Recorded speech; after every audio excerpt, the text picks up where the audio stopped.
चाहत सच्ची हो तो गहरी होती है, और यदि गहरी हो तो पूरी होती है। एक बूढ़ा साधु भीख मांगने निकला था। बूढ़े होने के कारण उसे आंख से कम नजर आता था। सो वह अनजाने ही एक आश्रम के पास जाकर खड़ा हो गया और आवाज लगाई। किसी ने उससे कहा, आगे बढ़, यह मकान नहीं आश्रम है, सतगुरु का द्वार है। और जिन सतगुरु का यह द्वार है, उन्होंने भी स्थूल शरीर का त्याग कर दिया है। साधु ने सिर उठाकर आश्रम पर एक नजर डाली। उसके हृदय में भक्ति की ज्वाला जल उठी। कोई उसके अंतर मन में बोला, देह त्यागने से क्या हुआ, सद्गुरु कभी मरा नहीं करते।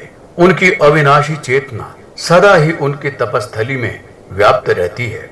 बस यही आखिरी द्वार है। सतगुरु के द्वार पर आकर फिर अब कहाँ जाना। उसके भीतर एक संकल्प सघन हो गया। अडिग चट्टान की भांति उसके हृदय ने कहा, यहाँ से खाली हाथ वापस नहीं जाऊंगा। जो सतगुरु के द्वार देहरी तक आकर भी खाली हाथों लौट गए, उनके भरे हाथों का भी क्या मोल है। बस इन्हीं अविचलित भावों के साथ वह आश्रम के द्वार पर ठहर गया। उसने अपने खाली हाथों को आकाश की ओर फेंक दिया। उसके दिल की प्यास चरम पर पहुंच गई और उसका अंतःकरण करुण रो में गा उठा, एक तुम ही आधार सतगुरु। सतगुरु के द्वार आश्रम वालों के अपमान तिरस्कार के झंझावातों को सहते हुए उसके दिन बीतने लगे। पखवाड़े मास बीत गए, वर्ष भी बीते। इस तरह कितने साल गुजरे उसने गिनती भी नहीं की।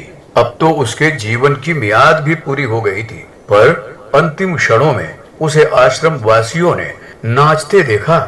उसकी आंखें ज्योति की स्रोत बन गई थीं। उसके बूढ़े शरीर से प्रकाश झर रहा था।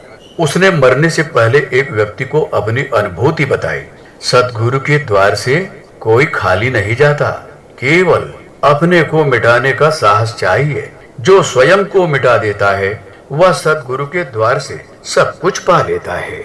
पुस्तक जीवन पथ के प्रदीप, लेखक डॉक्टर प्रणव पंड्या।